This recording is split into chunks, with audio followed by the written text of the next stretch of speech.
នៅក្នុងអេពីសូតនេះយើងនឹងឃើញជាមួយនឹងថាមពលថ្មីរបស់ Kaven ហើយថាមពលនឹងដែរនឹងគឺជាថាមពលឆ្លងពេលវេលាទៅក្រោយដែល Kaven របស់យើងនឹងបានលួចជាមួយនឹងសភៅវេទមន្តរបស់ Charmcaster ជាមួយនឹងអបិហេកចឹងកុំឲ្យអ្នកនរគ្នាចាំយូរខ្ញុំធ្វើការសម្រាយជាមួយនឹងអេពីសូតមួយនេះ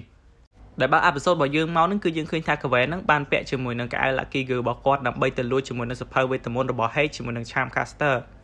ដោយសភៅនឹងដែរនឹងគឺសម្បូរទៅដោយវេទមន្តជាមួយនឹង spell ជាច្រើនទៀតហើយ Hake ជាមួយនឹង Charmcaster នឹងក៏មកដល់ចឹងដោយសារលឺសូរសលេងឯមួយប៉ុន្តែពេលមកដល់នឹងគឺអត់ឃើញ Kaven របស់យើងទេមួយទៀតហ្នឹងគឺកន្លែងដែលពីរអ្នកនឹងនៅនឹងគឺមិនមែនជាកន្លែងនៃសួរទេប៉ុន្តែ Kaven របស់យើងនឹងមានថាមពលម៉ាណាអញ្ចឹងហើយគាត់បានប្រើជាមួយនឹងថាមពលរបស់គាត់ដើម្បីរកពីរអ្នកនឹងបានជាមួយនឹង Kaven ហ្នឹងគឺបានមកដល់ផ្ទះ Kaven ហើយគឺដើម្បីតាមនោម Kaven របស់យើងនឹងដើរលេងអីចឹងទៅប៉ុន្តែយើងឃើញថា Kaven របស់យើងនឹងគឺអត់នៅផ្ទះទេដែលគាត់នឹងឃើញថាមានកាន់សភៅកាន់អីញ៉ៃមែនតែនសំបីតែ Kaven នឹងក៏គិតថា Kaven នឹងលេងស្រឡាញ់គាត់ដោយសារតែគាត់នឹងត្រូវបានថាមពលនីលកានឹងធ្វើឲ្យគាត់លេងស្អាតដូចមុនតែតាមពិតទៅ Kaven របស់យើងនឹងគឺចង់ឆ្លងពេលវេលាដើម្បីជួយជាមួយនឹង Kaven ឲ្យខ្លាចជារូបរាងដើមវិញទេ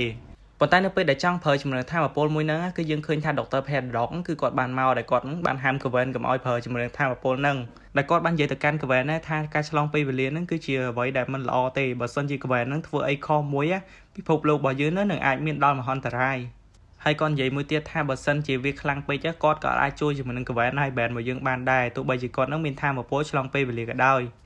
យប៉ុន្តែទោះបីជា Dr. Paradox ហ្នឹងគឺបានហាមឃាត់គាត់យ៉ាងណាក៏ដោយក៏គាត់នឹងនៅតែប្រើជាមួយនឹងថាមពលនឹងដែរដែលគាត់នឹងបានឆ្លងពេលវេលាទៅកាន់ពេលដែល Kaven របស់យើងនឹងកំពុងតែហេតុជាមួយនឹងនីលការបស់ band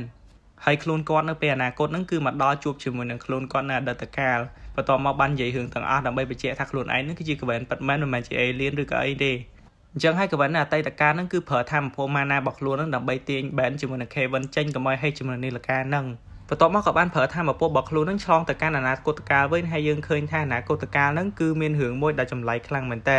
ដែលមើលទៅខាងក្រៅហ្នឹងគឺយើងឃើញថាសម្បូរទៅដោយមេត្តាមុនខ្មៅអាងឹតហើយមិនត្រឹមតែប៉ុណ្្នឹងទេមានជាមួយនឹងកូនចៅរបស់ Charmcaster របស់យើងហ្នឹងជាច្រើនទៀតចឹងហើយដល់ពេលអត់ដឹងថាមានមូលហេតុអី Kaven ក៏សឹកចិត្តវាយជាមួយនឹងកូនចៅទាំងអស់ហ្នឹងហើយក៏យើងឃើញថានៅមានកូនចៅមួយចំនួនទៀតនៅតាមដេញតាមខ្លួនរហូតដោយសារតែកូនចៅរបស់ Charmcaster ហ្នឹងច្រើនមែនតើគាត់ក៏សម្រេចចិត្តថាទៅ report រត់ចេញពីកន្លែងហ្នឹងនៅពេលដែលឃើញអញ្ចឹងហើយនឹងគឺគាត់ខំតេដើម្បីតាក់ទងទៅកាន់ band របស់យើងអីអញ្ចឹងណាហើយមិនត្រឹមតែប៉ុណ្្នឹងទេមកដល់កន្លែង Mr. Smoothie នេះទៀត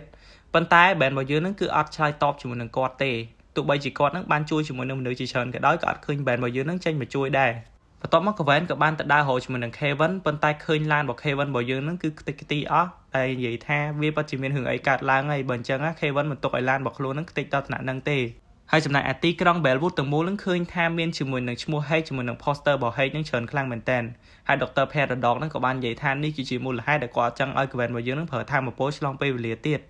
តដោយសារតែ Kaven នឹងគឺអត់មានជាមួយនឹងថាមពលពេញរបស់ខ្លួននឹងទើបធ្វើឲ្យ Charmcaster នឹងគ្រប់គ្រងជាមួយនឹង Kaven បានហើយមិនត្រឹមតែប៉ុណ្្នឹងទេ band របស់យើងនឹងមិនដឹងថាមានជីវិតរស់អត់ផងទោះបីជា Kaven របស់យើងជាមួយនឹង Dr. Paradox នឹងខំដើរលបយ៉ាងណាក៏ដោយនៅតែបានដឹងជាមួយនឹង Charmcaster ដដែលដោយសារ Charmcaster នឹងមានថាមពល sensing energy របស់គាត់ដូចគ្នាគាត់តែជួបជាមួយនឹង Kaven ភ្លាមឃើញថា Charmcaster ជាមួយនឹង Kaven នឹងគឺមានការវាយគ្នាយកហ្មងអ្នកទាំងអស់គ្នាប៉ុន្តែ Kaven របស់យើងនៅតែខ្លាំងជាង Charmcaster ដដែលបាញ់មកគ្រាប់ទៅធ្វើឲ្យ Charmcaster របស់យើងនឹងស្លាប់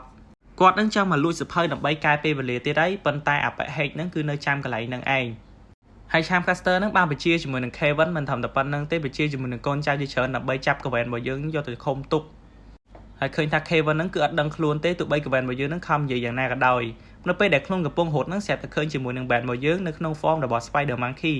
ហើយនៅពេលដែលជួយ band បានហ្នឹងគឺ band របស់យើងនឹងបាននិយាយថាបាត់ជាមួយនឹង Kaven របស់យើងនឹងជាច្រើនឆ្នាំហ្នឹងតែ Kaven របស់យើងនឹងទៅណាអញ្ចឹងទៅហើយ Charmcaster ជាមួយនឹង Kaven នឹងគឺបានមកដល់ band របស់យើងនឹងគឺបានប្រែកន្លាទៅជា Sword Fire ដើម្បីវាយជាមួយនឹង Charmcaster បន្ត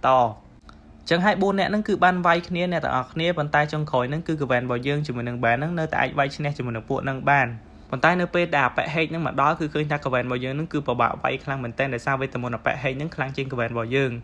Kaven ក៏សម្រេចចិត្តថាប្រើថាមពលហ្នឹងម្ដងទៀតដើម្បីឆ្លងពេលវេលាទៅកាន់អតីតកាលវិញចឹងហើយ Kaven នៅអនាគតកាលរបស់យើងហ្នឹងគឺឆ្លងពេលវេលាដើម្បីបញ្យល់ទៅកាន់ Kaven 2នាក់ទៀ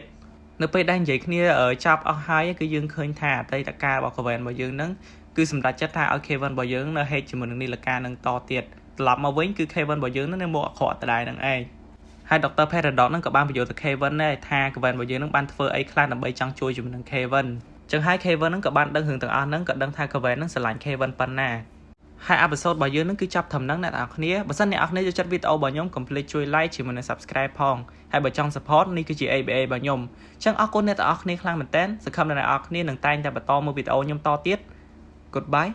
and good luck